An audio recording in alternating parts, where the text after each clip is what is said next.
to see Michael Jordan, LeBron James, just the way the game has transcended. You literally had Steph Curry on one end, then Kareem Abdul-Jabbar at one. That moment where Giannis goes up to Allen Iverson and tells him how he's the reason he started playing basketball, the same way Michael Jordan inspired Allen Iverson to start playing basketball. Do not watch Ranveer Singh's highlights from the celebrity game. He was an absolute disaster. Sorry, yeah. Just hustle. Steve Nash was the reason why I was number 13 in school and college as well. You have thought of some names definitely, who you believe at least that should have been on the list. Who are those players and why?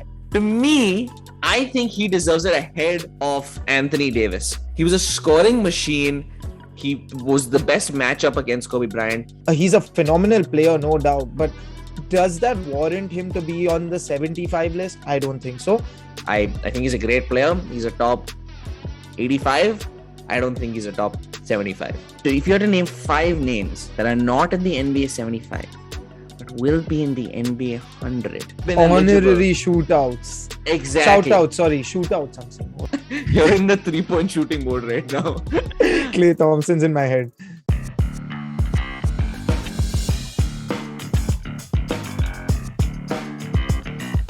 Hey everyone, welcome back to an all-new episode of All About Sports, the podcast, a weekly sports podcast for the fans, by the fans.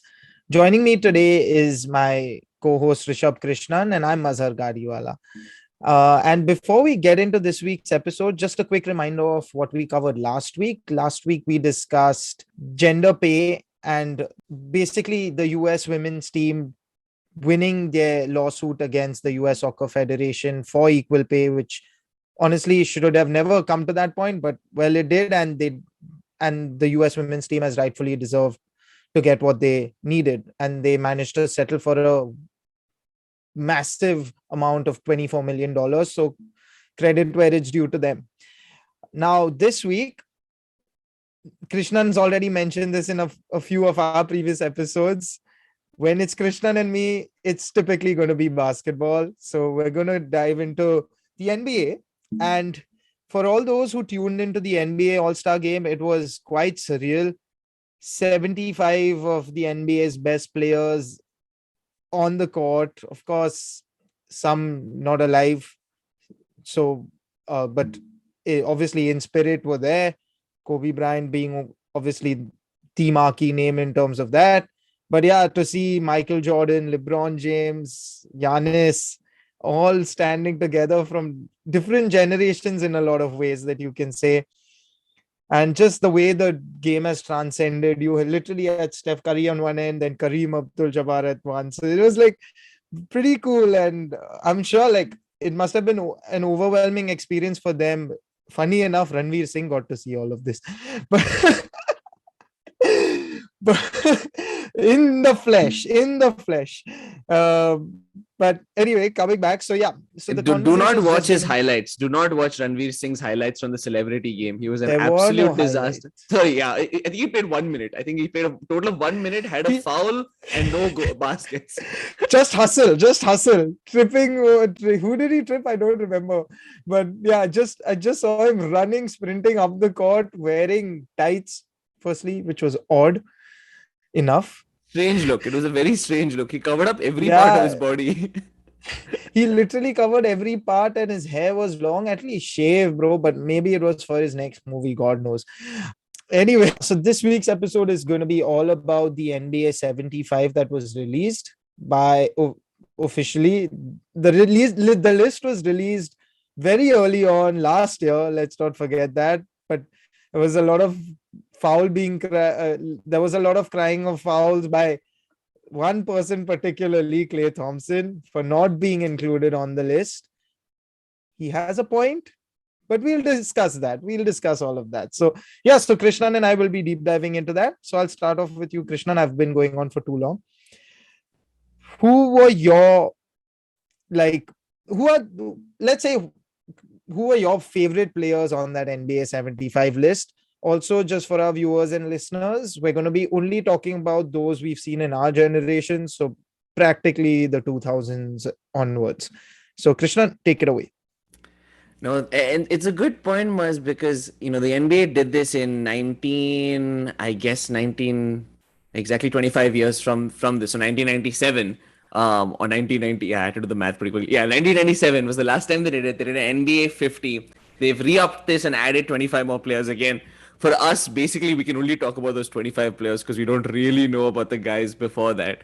I think Shaq though was in the original NBA 50 as well. He might be the only one who maybe crosses over, the boundary where we've probably seen him a decent amount of him. Muz, I want to exactly to your point reiterate the first point of how awesome this NBA All Star game was. I'm not someone who necessarily watches the All Star game very often because the game itself tends to be boring. But that moment, just seeing all of them getting together, that moment where Giannis goes up to Allen Iverson and tells him how he's the reason he started playing basketball, the same way Michael Jordan inspired Allen Iverson to start playing basketball. It's just it's just such a wonderful accumulation of the best from so many different generations. And it's such a reminder that everyone who was there in the NBA 75 who weren't in the NBA 50 were inspired by everyone who was in the NBA 50. And we know when we get to an NBA 100, it's going to be all the guys who are inspired by those new entries into the NBA 75. And we saw some of the younger players in there, right? Giannis is still a relatively young player, right? He's not someone he still has a good way, a few years to go in his career. So it was great to see a player like him in there. I think for me, Maz, all the memories that I have, a lot of the formative basketball memories I've had are from some of the more recent years. So I think I just want to call out two. The first one just was a basketball memory that I thought nicely combines a few of the people on this list, which is that Miami series where they beat the Spurs coming back in game 6, right? That crazy game 6 where like it's like basically looking at Miami's out of it. LeBron takes a shot, misses. Chris Bosh gets the rebound, throws it out to Ray Allen. Ray Allen sinks the shot, and then it goes to game 7, and Miami take the series.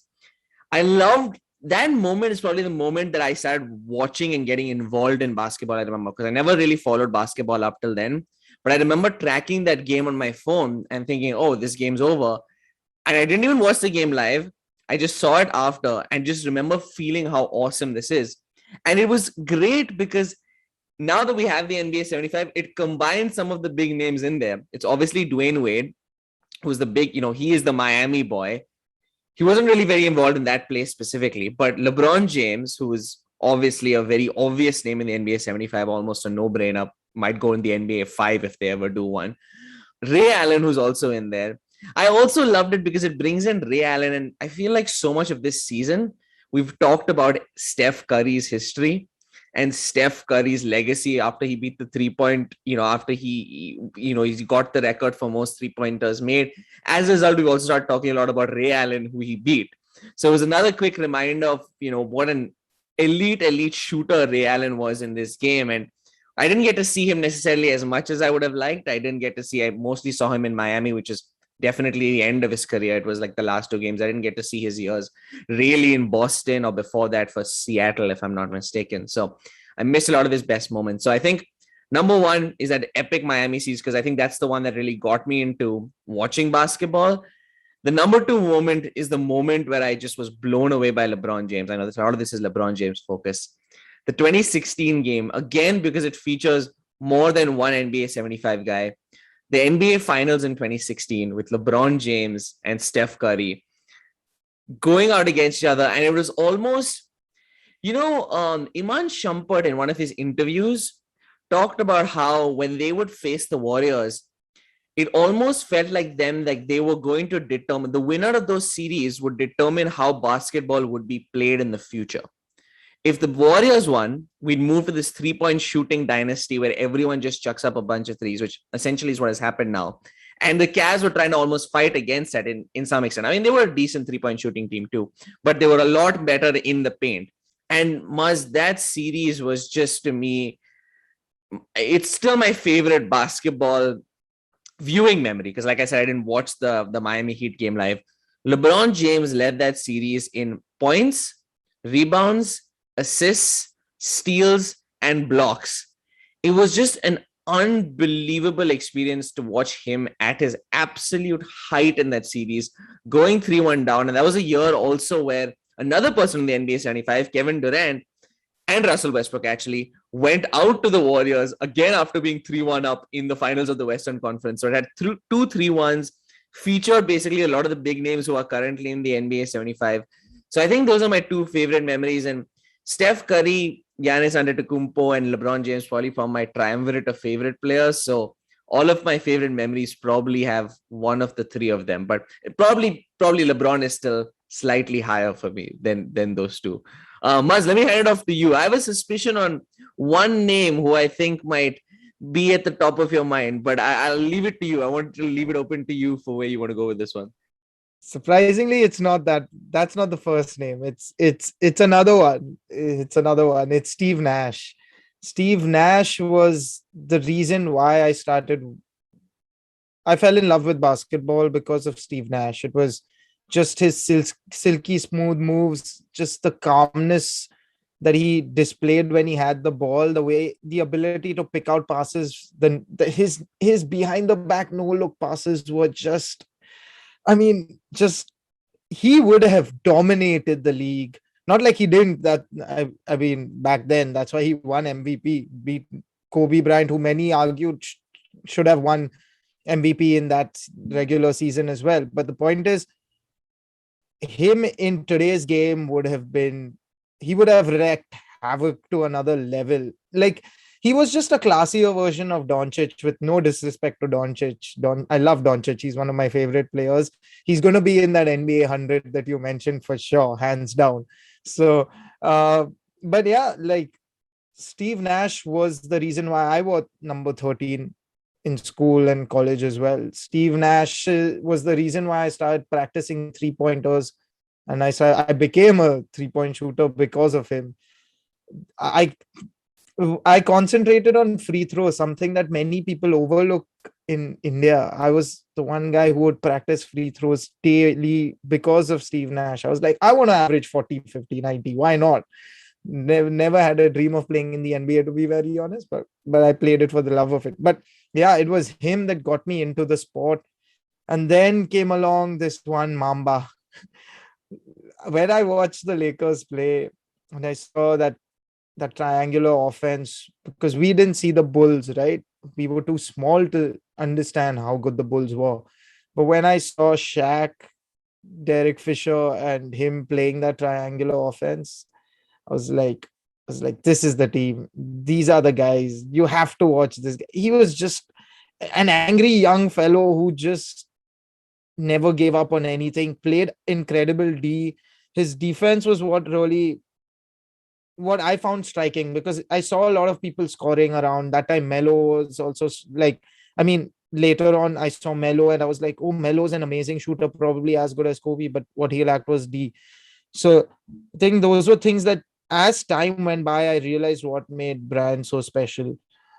So I think those are the two names that really stand out for me. Of course, I have a bias too. There's Giannis, who I cannot not mention. Um, Unbelievable. Like, his story is firstly incredible. From the time when he got drafted, he sent back so much money home that he didn't have enough to sustain himself in Milwaukee when he had joined the league. And to see his rise, the fact that he's always trying to improve, and he does. The scary thing is he does. People keep talking about, oh, he's so physical, and like, he depends on his physicality. It reminds me a lot of Rafa in a lot of ways. Yes, but they know how to use their physicality. They know what boundaries they can push up to, and then just doing everything else in an unconventional manner, but doing it well enough. And like, at the end of the day, he may not look like a textbook player, but he is. He's one of the few things. I'm calling out a lot of people right now from the modern era by saying this next statement, but I'm going to have to say it. He's probably the only superstar who does not travel. He is probably the only superstar in the NBA currently who does not travel. I don't think he needs to. His stride is so big. But it's not about. Yeah, yeah. Agreed. Agreed. But that's not the point, right? Yeah. That's not the point. The fact is, like, every time I keep watching his I keep watching his videos on repeat, sometimes slow it down just to see, is he traveling? Is he getting away with those calls? I just don't see it.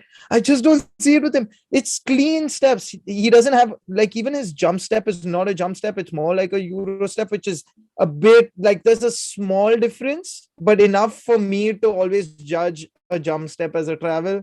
Typically, like, if you get what I mean, like, for those who play the sport, they know. So, all superstars get away with it. But I would say that's one thing that really stands out for me, that he plays by the book, and he's old school in a new school environment. So that's what I love about it. I I don't guess. know if Oakley agrees. Apparently, I don't know if you heard that thing that he said where Oakley made the claim that Giannis would not be in the starting five if he played in the 80s. And he was on some interview where he said this, and he got completely roasted. I feel like he's a weird person to say that about, because maybe you say that about someone who's a pure shooter, like maybe like James Harden or something. I feel like Giannis could for sure play, like his game could fit into most generations of basketball. He was a very physical player. Weird claim, very weird claim. Yeah, I mean, I the only thing that can go Oakley's way in terms of his statement is they'd adopt the hacker shack strategy against Giannis. But that's the only reason why potentially Giannis wouldn't work. But I mean, Shaq was still the dominant force in the league. So what stops Giannis from being the dominant force still? I'm not gonna. These The older generations have their own likings for obviously their generation, and they feel like the younger generation are just like too soft, which is not wrong also, but like other things, it's just a generation fight, I guess. But coming to that, I want to take move it back to you, Krishnan. You have thought of some names definitely that shouldn't, that not, I wouldn't say should not be on the list, but like who you believe at least that should have been on the list. Who are those players and why? So I have names for both. So I have names both for people who I think should fall off, and as a result, who should fall in. Now, obviously, they're all great players, so it's pretty contentious. My two players who I think should be on are one, Dwight Howard. I actually think Dwight Howard's career has been a little bit underrated because of what happened to him as a personality, right? He just, I think, didn't get a good rep as a teammate in Houston. He's been switching teams a lot. But what people don't forget is, like, he is a 2 or maybe 3-time all defensive player. He's a guy who took Orlando to the finals of the NBA. And at the end of the day, what I think where he fell down is just, I don't ever think he got the help he needed. To me, this is a controversial opinion, I think he deserves it ahead of Anthony Davis. Anthony Davis, phenomenal basketball player. You take Anthony Davis out of LA, his New Orleans record is okay. It's nothing phenomenal. I understand the New Orleans, the office wasn't that great. Maybe coaching wasn't that great. But I don't think he was as dominant as I think Dwight Howard was for that period of 3 years. Maybe it was only 3-4 years, but he was dominant. He was considered the heir to the throne that he filling the void that Shaq had left. Maybe not as much on the offensive end, but definitely on the defensive end. He was phenomenally dominant. Similar storyline to Shaq in the sense that he started at Orlando, took them to the finals, didn't win the finals, moved to LA. Sort of similar storylines. Obviously, the LA, for whatever reasons, didn't work out.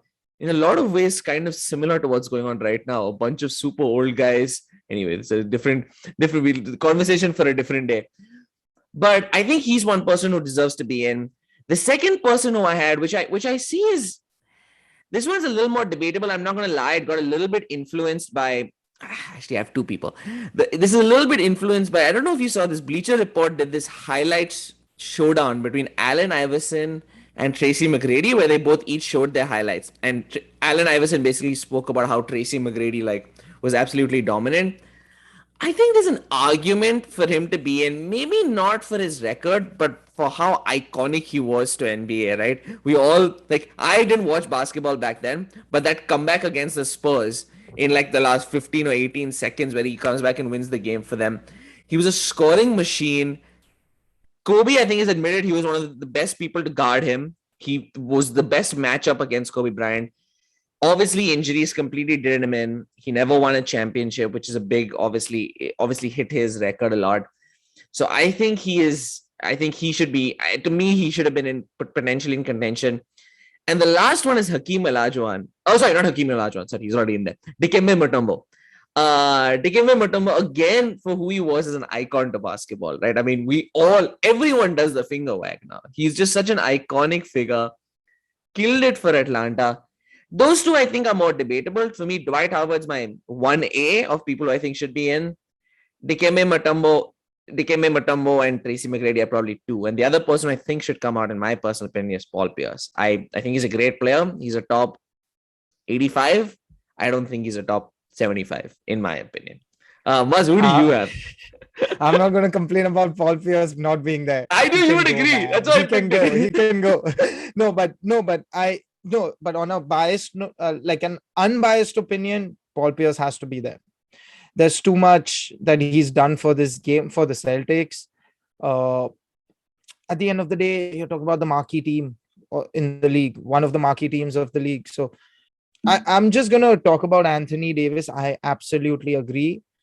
I thought Dwight Howard should have been there. There's no question about it.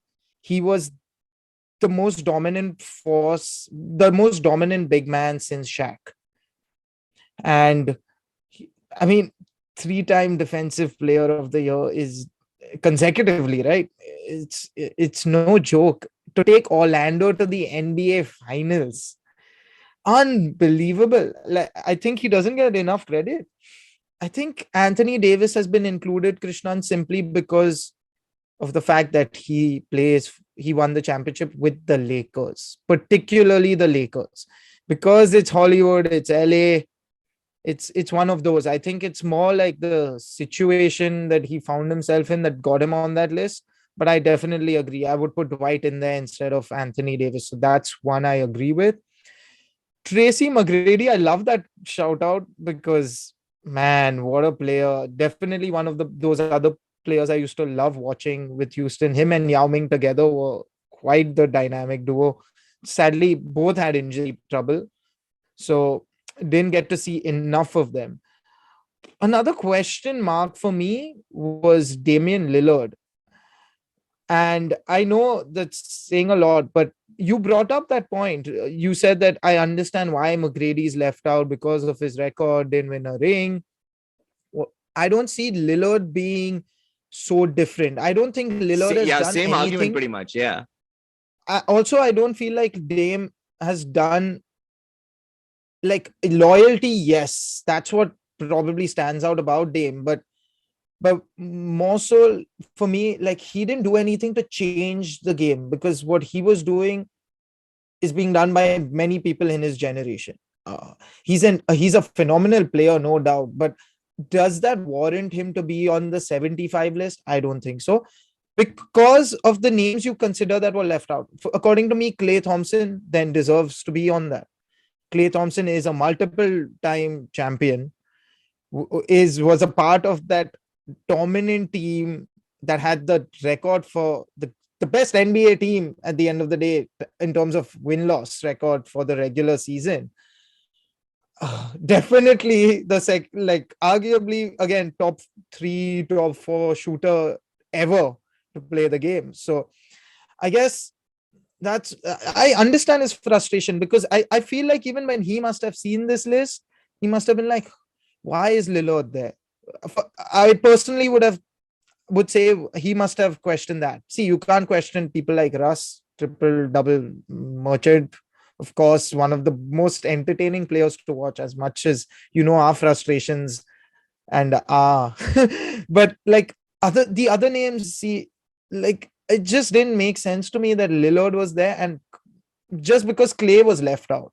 Even Mutombo was a great shot because he was a pioneer in a lot of ways. It was him that drove the African influence into the game, got more African players who are from Africa, not obviously those who have migrated to the US. I mean, he actually changed a lot. He went and he gave back a lot to society. I know that's not something to judge someone for making the NBA 75 list, but I would argue that Lillard being there over either Klay or Mutombo doesn't make sense to me as well. So I think those two for me were the questionable ones as well. Dwight has to be there. He was robbed, man. I definitely agree with that. I think Dwight was robbed. I was looking at all of these names. The older names are, I mean, they are really good. So you can't even mess with them, and I'm glad we're not even touching upon those. But Mutombo wasn't really our generation, but I mean, I like the fact that you call that out because I mean, I'm trying to think of other names, but I think the rest deserve to stay there. Kawhi, simply for what he did with Toronto and the Spurs. I mean, how can you debate that? So, people forget about the Spurs, Kawhi. That's his greatness, right? People forget that he was part of that Manu, Tim Duncan, and Tony Parker team as well. So And he has the potential to do what LeBron did, which is win a championship on 3 different teams, right? I think he was the first one to do it. I mean, obviously the Clippers seem like they'll never figure it out, but theoretically he has the chance to, right? I mean, we'll keep hoping that they play together, Paul George and him play together. I did want to give a quick shout out to you. Do make a great point on Mutombo because I'd be lying if I said I know anything about how Mutombo. I mean, I've watched a little bit of Mutombo's highlights, but I have no idea what like he was on a day-to-day basis. But I just feel like he was so iconic, and it's a great shout out to his influence on the African players. You know, we've talked about NBA, NBA Africa program, Basketball Africa League, yes. Basketball Africa League. The number of players playing from there, obviously the biggest being Joel Embiid, obviously now playing for Philly. I didn't even think about that impact. So that's a great shout out. I did want to say a couple of other names that I just saw in an article that people were flagging as other names. It was Kyrie Irving, Tony Parker, Chauncey Billups, Klay Thompson you mentioned, Vince Carter, Tracy McGrady I mentioned, Adrian Dantley. I have no idea who that is. Alex English, Paul George, Pau Gasol, Draymond Green, Chris Bosh, Dwight Howard, Ben Wallace, and Dikembe Mutombo.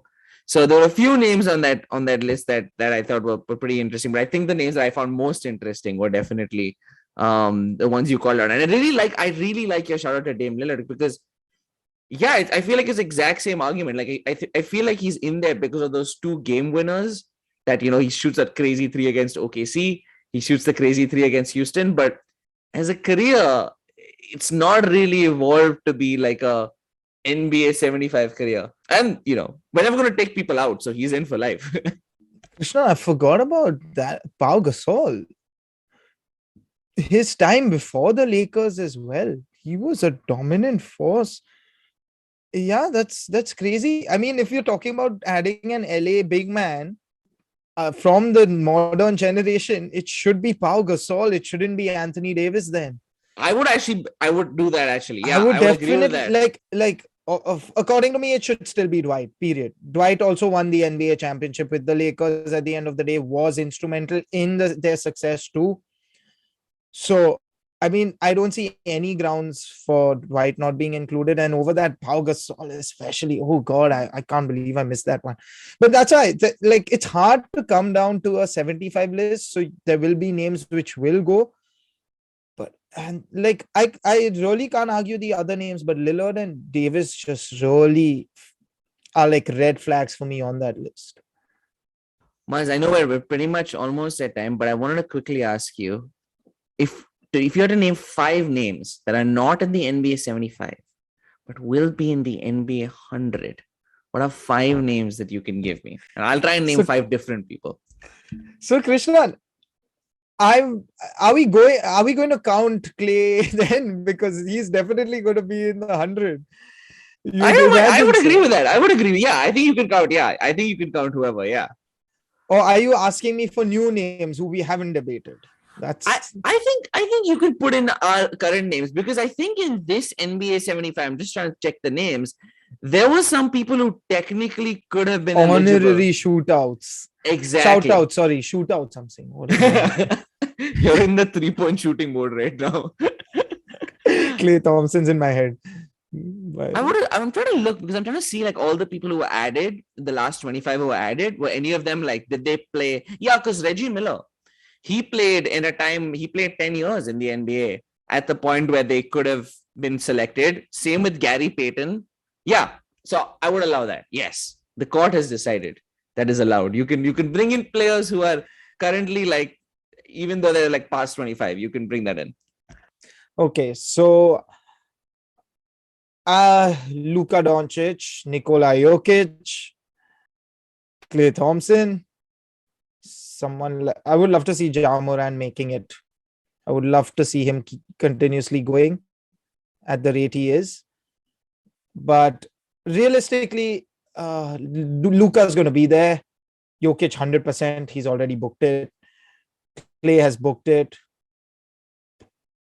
I would want to see Pau Gasol added there as well. I don't think it's going to happen. Realistically. But yeah, I would say Pau Gasol, and my fifth name would be... I'm a bit torn on this one, but I want to see... I'm liking this because I'm using the time to try and think of names because you definitely covered a few of them that I would no, because there are quite a few that are coming to mind, but yeah, because once you said Chauncey Billups, I'm like, oh man, that's tough because that is a big name missing. But I want to go with a big man, so that's what I'm trying to think of a big. Dwight has to be added. I do see Joel Embiid also getting in. But I would want Dwight and Pau and Klay definitely in there, along with Luka and who was the fifth name? I forgot. No, I'm blanking. Luka. I think you said Luka, Ja Morant, Jokic. No, Ja Morant was just hopefully. I think he'll be there. Yeah. Okay. So, Luka, Jokic, Klay, Pau Gasol, Klay, Dwight. Pau Gasol. Yeah, Dwight. Yes. Okay. There we go. What about you? So for me, I think I'd go with, I think Kyrie Irving makes the 100 actually. I think I still have optimism that he has a couple more years left. No, he should have. I mean, honestly, when I think about it, he potentially should have been on that 75 over Lillard as well. So yeah, I would argue that he should have been there instead of Davis too, but never mind. Yeah, so I think he'll make the 100 in my opinion. Plus, I think he has a good chance to potentially win another championship. There's a chance he could be in this playoffs. New York are potentially lifting their rules on vaccinated people. So he could be in the playoffs this year and that'll have a huge impact on the Nets team. So I'll say Kyrie Irving. I'm going to go with Ja Morant. This guy and Bleacher Report put out this post recently and they said Ja Morant's highlight of the day because the guy is putting up highlights every single day. That buzzer beater that the guy shot was, I don't understand how he shot that. He's like almost horizontal. Unbelievable. So I'm going to put Ja Morant. This one's really optimistic, but I'm getting more and more nervous on this one by the day. Zion Williamson. I mean, every time he plays, you're reminded of why he was picked first and why there was all this hype around him, why he was the most hyped up rookie after LeBron James, since LeBron James. He has to do something about his weight. The weight is a big issue and it's just hurting him. But I just have optimism because every time I see him play, he dominates. He absolutely dominates. He obviously has weaknesses in shooting, free throws that I'm sure can cover up and work on. So that's 3. This is a bit of an optimistic one. I'm not so confident this will happen. I'm going to say Trae Young, but I'm not super optimistic on this one. I'm not very confident in I can see him being someone like a Vince Carter, obviously really entertaining, super, super good, but never reaching the level where you're in contention for an MVP, never reaching the level where you're like a, top level all-star, right? And for that reason, I think it's in question. But if he gets one other decent guy around him, I think he can win. And if he wins, then you get on this list. And the last one actually I had is Donovan Mitchell. I think Donovan Mitchell will make it onto this list. I think Utah will I don't see. Sadly, I think similar to the Utah of the 1990s, I don't think they'll ever win a championship with them. I'm just being frank. I don't think he reminds me. To me, he's oftentimes compared to Wade, right? And I think he's a slightly worse version of Wade. And Wade, as good as he was, I don't think could have ever won a championship by himself. That's just, that's not to say he's a great player and he 100% deserves to be on the NBA 75. I still see the same concern with Donovan Mitchell. So I don't think he'll ever win a championship. But he will be in the NBA 100 in my opinion because he's just putting up the numbers. So yeah, I think that's my picks for the 100. But obviously we're gonna have all these random bandas in the next 10 years who we have no idea about right now. Yeah, I mean, they were all good shouts. We don't know what type of draft classes will come in as well. One thing's for sure, the league needs to go back to big man ball for a bit, just because I feel like just to add a bit more variety. But Krishna, just to refute your point though, the last two All-Star games have been amazing simply because of the new format. I think this change in format has made it much more entertaining. Yeah, so thanks a lot, Krishnan. I want to say You wanna one quick shout out before we sign off. Hopefully in the NBA 100 we have one Indian, Pakistani, Sri Lankan. I'll take any Bangladeshi, any of the four in that subcontinent. If we get one, I'll be super kicked. I'm not betting on it right now, if I'm being very honest, but that's the goal I think for NBA 100 or at least 125, one of the two. If we see one in our lifetime, I'll be happy. Let's just put it like that. I'm not going by the years and stuff. Just someone makes it in where I'll be the happiest person on earth. But yeah, thanks, Krishnan. It's always great fun. The NBA 75 or every NBA episode of us takes way too long. We end up just running into our own tangent all the time. So, but fun one. And for all of those viewers listening, thank you so much. Let us know your opinion on the NBA 75. Who do you think should be a part of the list or should be out? Do you agree with us or not? We're always open to a conversation. And do leave a like, share, subscribe, and share it with your friends. We're happy to bring on guests too. So if you want to just talk about something, let us know and we'll be in touch. Till then, take care, stay safe, and see you soon. Bye-bye. If you like this episode, make sure to leave a like and share it with anyone else who might be interested. You can also subscribe on any social media platform that you prefer, and all our links are in the bio. We also have a website with all our episodes as well as blogs and a whole lot of other sports content, so make sure to check that out as well.